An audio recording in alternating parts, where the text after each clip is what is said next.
भारत का हिंदुत्व एक विशेष भाव भावना को लेकर, एक विशेष धारणा को लेकर, एक विशेष विचार को लेकर के खड़ा है। उस विचार का नाम है अध्यात्म। अगर भारत के इस हिंदुत्व में से अध्यात्म निकाल देंगे तो कुछ नहीं बचेगा। यह अध्यात्म एक ऐसा पेटेंट है जो भारत का है। इस बात को बहुत ध्यान से समझने की भी आवश्यकता है और अपने मित्रों को समझाने की भी आवश्यकता है। भारत ही एकमात्र ऐसा स्थान है जहां पर उसने स्वीकार किया मनुष्य के अंदर नारायण है। पाश्चात्य जगत के जो रिलीजन्स है उन्होंने ईश्वर को तो माना, ईश्वर सातवें आसमान पर है, नीचे नहीं आता। मेरे अंदर गॉड है, मेरे अंदर अल्लाह है, ये ब्लास्फेमी है, इसकी सजा मृत्युदंड है। भारत के हिंदुओं ने गर्व के साथ कहा, हिम्मत के साथ कहा, अपनी अनुभूति के साथ कहा, मेरे अंदर परमात्मा है, ब्रह्म है, ईश्वर है, शिव है, ज्योति है, विष्णु है, नारायण है। वही तदनुरूप आपके अंदर, वही सर्वव्यापी है, सबके अंदर है। ये दृष्टि विशेष थी, ये अनुभव विशेष था। ये किसी ग्रंथालय में, पुस्तकालय में बैठकर अध्ययन करके, कुछ ग्रंथ लिख करके रिसर्च किया हुआ विषय ये नहीं था। भारत के ऋषियों ने, आध्यात्मिक पुरुषों ने आत्म साधना के बल पर इसको अनुभव करते हुए सिद्ध किया और स्वीकार किया, वैसा अनुरूप जीवन जिया। ईश्वरांश सर्वत्र, सबके अंदर समान, ये दृष्टि आध्यात्मिक थी। ये पहली बात।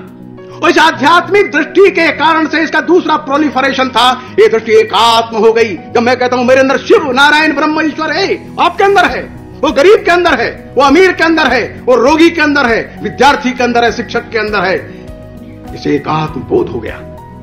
हमारी एकात्म दृष्टि ये बड़ा भारी बौद्धिक विलास नहीं है। हमारी एकात्म दृष्टि ये अनुभव है, ये साधना का परिणाम है। और हमने कहा केवल मनुष्य, जीव मात्र, जीव जंतु इतना नहीं, संपूर्ण निसर्ग ईश्वरमय है। ये गंगा भी ईश्वरमय है, यमुना भी ईश्वरमय है, ये हिमालय का शिखर और वृक्ष भी ईश्वरमय है। हमने कहा माता भूमि, किसी ने कहा देवी भूमि, किसी ने भूमि को देवी स्वरूप कहा। हिंदुओं की जो समन्वय की दृष्टि थी ये अद्भुत थी। कितनी भी विषमता हो, कितना भी विरोध हो, कितनी भी विविधता हो, हमारी बात को न मानने वाला हो, कितने भी विवाद खड़े हो गए हों, उसके बाद भी हिंदुओं ने कभी भी समन्वय की आशा नहीं छोड़ी। और इसलिए हिंदुओं की जो समन्वय दृष्टि है वो अनंत है, वो बहुत बड़ी है। हमको मालूम है 700-800 वर्षों तक इस्लाम ने कितना अत्याचार हमारे ऊपर किया है। उसके बाद भी प्रत्येक हिंदू यही चाहता है समन्वय हो जाए, और उसे समन्वय के धागे ढूंढता है। देखो इस्लाम में रसखान हुआ, इस्लाम में दारा शिको हुआ, इस्लाम में रहीम हुआ, इस्लाम में कारी बेग हुआ। ऐसे ऐसे मुसलमानों को ढूंढ करके लाता है जिन्होंने सामंजस्य बिठाने के प्रयत्न किए होंगे। इसलिए हिंदुओं की जो समन्वय की दृष्टि है वो अद्भुत है, दुनिया में विलक्षण है।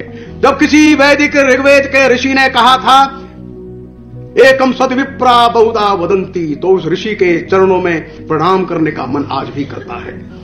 वो कितनी दूर दृष्टि वाला रहा होगा। उसने देखा होगा सबके अंदर वही एक है, और इसलिए सबकी दृष्टि उस एकम की अनुसार हो जाए। उस एक को ही सब देखे सबके अंदर,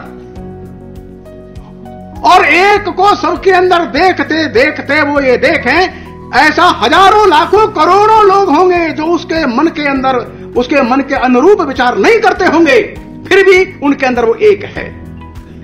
एकम की दृष्टि ये विलक्षण थी, और बहुधा का जो प्रांगण था ये अनंत विस्तीर्ण था।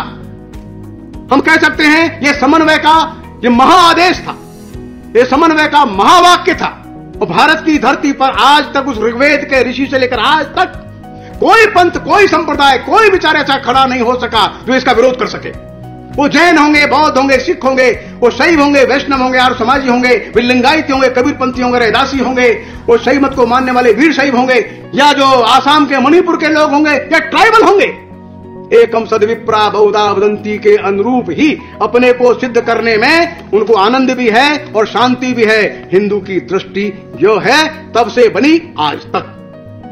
जब हिंदुओं ने कहा सबका सुख हो भवतु सब मंगलम, हिंदुओं ने कहा सर्वत का भला अर्थात सबका भला, ये सर्वे भवंतु सुखिनः केवल एक नहीं, भारत में पैदा होने वाला प्रत्येक मत, पंथ, संप्रदाय, विचार और दर्शन अपने आप को इस सर्वे भवंतु सुखिनः के अनुरूप सिद्ध करने की कोशिश करता है। उस सर्वे भवंतु में पाकिस्तान भी आता है, उस सर्वे भवंतु में चीन के लोग भी आते हैं, तो निरंतर हमको गाली देते हैं, वे भी आते हैं, लेकिन ये वाक्य नहीं बदलता कभी भी। इसमें काट छांट किसी को करने का अधिकार नहीं। ये सर्वे विराट है, इस सर्वे में संपूर्ण सृष्टि जीव जगत है। ये हिंदुत्व की, हिंदू की दृष्टि है जो अपने शत्रुओं के विनाश के लिए प्रार्थना नहीं करता और करता है शत्रु बुद्धि विनाशाय, शत्रु की शत्रु बुद्धि नष्ट हो जाए। हिंदुओं ने शत्रु के विनाश की प्रार्थना नहीं की। हिंदुओं ने कहा शत्रु बुद्धि, वो व्यक्ति तो ठीक रहे, वो आनंद से रहे, उसके अंदर की शत्रु बुद्धि है ये विनष्ट हो जाए, बस बाकी ठीक है। ये हिंदुत्व की दृष्टि है। और जब ये दृष्टि दो मिल जाती है, अर्थात जब हम कहते हैं सब बहुधा के आंगन में हमारे में आ जाएं और सर्व सुखी हो जाएं, तो मान लीजिए फिर कोई संघर्ष नहीं रहेगा। और हिंदुओं ने सर्वत्र संघर्ष है, इस फिलॉसफी को, इस थ्योरी को, इस सिद्धांत को सदैव नकारा। पश्चिम ने कहा सर्वत्र संघर्ष है, हिंदुओं ने कहा सर्वत्र समन्वय है। उन्होंने कहा, हिंदुओं ने कहा हम एक्सक्लूसिव नहीं है। एक्सक्लूसिवनेस संघर्ष को पैदा करता है, एक्सक्लूसिवनेस घृणा को पैदा करता है, एक्सक्लूसिवनेस अपने आप को दूसरे से अलग करता है। जर्मन्स ने कहा हम एक्सक्लूसिव हैं और सबसे पहले जर्मन्स ने नारा दिया वी आर ए नेशन, हम अलग प्रकार के एक नेशन है, हम जर्मन रेस है, हम फ्रेंच से अलग है, हम ब्रिटिशर से अलग है। थोड़े दिनों फ्रेंच ने कहा हम तुमसे कम नहीं, हम भी फ्रेंच हैं। ब्रिटिशर्स ने कहा हम भी कम नहीं, हम हैं। आयरिश पीछे नहीं थे, उन्होंने कहा हम भी आयरिश है। स्कॉटिश ने कहा हम स्कॉटिश है। स्पेनिश ने कहा हम स्पेनिश है। पुर्तगीज ने कहा हम पुर्तगीज है। सब आइसोलेटेड हो गए, सब एक्सक्लूसिव हो गए, कोई दूसरे के साथ मिलना नहीं चाहता। बंधुओं, ये पाश्चात्य जगत का नेशनलिज्म है। हिंदू का राष्ट्र कहता है दुनिया का हर एक व्यक्ति हमारे समान है। हमने कभी नहीं कहा हम आर एक्सक्लूसिव है, हम विशेष हैं, हम आपसे अलग हैं, कभी नहीं कहा। किसी हिंदू ने नहीं कहा हम दुनिया से अलग हैं, हम आपसे भिन्न हैं। एक्सक्लूसिवनेस का मतलब है हम आपके साथ रह नहीं सकते, हम अलग है। And this was the basis of western nationalism. Hindu राष्ट्र दर्शन ने कहा वे तमिल होंगे, तेलुगु होंगे, वे कन्नड़ होंगे, बंगला होंगे, वे असमिया होंगे, मणिपुरी होंगे, गुजराती होंगे, मराठी होंगे, हिंदी भाषी, पंजाबी भाषी, कश्मीरी, गोरखे, कोई होंगे, हम सब एक है। इतना ही नहीं, और भी आ जाएंगे तो वे भी मिलकर के एक है। अभी मैं 3-4 दिन कुंभ में था। बंधुओं, अगर राष्ट्र का स्वरूप देख रहे हैं तो कुंभ देखिए आप, हजारों वर्ष से चल रहा है। कौन लोग आते हैं? तमिल है, तेलुगु है, कन्नड़ है, मलयाली है, बंगला है, असमिया है, मणिपुरी है। कौन भाषा भाषी नहीं है जो वहां नहीं आता? कौन जाति का नहीं है वो नहीं आता? बड़ा लिखा आता है, बड़ा इंडस्ट्रीज आता है, मजदूर किसान भी आता है, नेता आता है, मुख्यमंत्री, मंत्री, सब आते हैं, उसी गंगा में, उसी नदी में डुबकी लगाते हैं। सब एक है। भक्ति भाव के साथ एक है। अगर हम क्या एक्सक्लूसिव है, हर एक आदमी अपनी अपनी आइडेंटिटी अलग बताने लग जाएगा। पाश्चात्य जगत के नेशनलिज्म ने जितनी हिंसा, जितना भेदभाव, जितना डिस्क्रिमिनेशन, जितनी घृणा दुनिया में फैलाई, उतनी पिछले 1000 साल में भी नहीं फैली होगी जितना पिछले 300 वर्षों में इस नेशनलिज्म शब्द ने फैलाई। हमारा राष्ट्र दर्शन इस नेशनलिज्म से बहुत भिन्न है, ध्यान में रखना। और हिंदुत्व एक विशेष प्रकार से एक राष्ट्र भाव है, राष्ट्र दर्शन है, जो इंक्लूसिव है, सबको साथ लेकर के चलने की इच्छा रखता है, भावना रखता है। और इसलिए हमने कहा हम इंक्लूसिव हैं। हमारी जो इंक्लूसिवनेस है वो अनंत है, इन्फिनाइट है। शक आए मिल गए, ऊंड आए मिल गए, कुषाण आए मिल गए। हिंदुओं ने कहा हमारा एक है जो विस्तारित होता है बहुत में। एको अहम बहुश्याम, जो डाइवर्सिटीज है यह अंततः एक ही है, यूनिटी इन डाइवर्सिटी नहीं। This is oneness proliferated in diversities. Unity in diversities का कहने का मतलब कहीं यूनिटी हमने ऐसे बांध कर रखा है, यूनिटी नहीं, ऐसा नहीं है। जब यूनिटी इन डाइवर्सिटी कहते हैं तो यूनिटी ऐसे प्रोलिफरेट कर रही, ऐसा नहीं है। एक ही है, एको अहम, ये यूनिटी नहीं है। हम कहते हैं एको माने एक, ये मल्टीपल नहीं है। एको अहम बहुश्याम, एक ही विस्तारित होकर के प्रोलिफरेट करके सैकड़ों, हजारों, लाखों, करोड़ों, अरबों में विस्तारित हो गया। That is one and one only. ये यूनिफाइड नहीं है।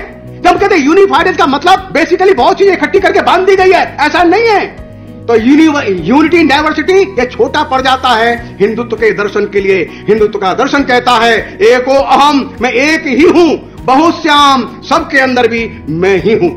हिंदू कहता है हम धार्मिक हैं, इसका अर्थ है वो पंथ निरपेक्ष है। वो जितना धार्मिक होगा उतना सभी पंथों के लोगों का सम्मान करने लग जाएगा। लेकिन जब वो कहते हैं वे धार्मिक अपनी भाषा में, वो थियोक्रेटिक हो जाते हैं, वे असहिष्णु हो जाते हैं। हिंदुओं ने अपनी कॉलोनीज नहीं बनाई कभी भी हिंदुओं ने किसी को आक्रमण नहीं किया, किसी को गुलाम नहीं बनाया, किसी को एक्सप्लॉइट नहीं किया। 10,000 वर्ष के इतिहास में हिंदुओं के लिए कोई एक उदाहरण नहीं ला सकते।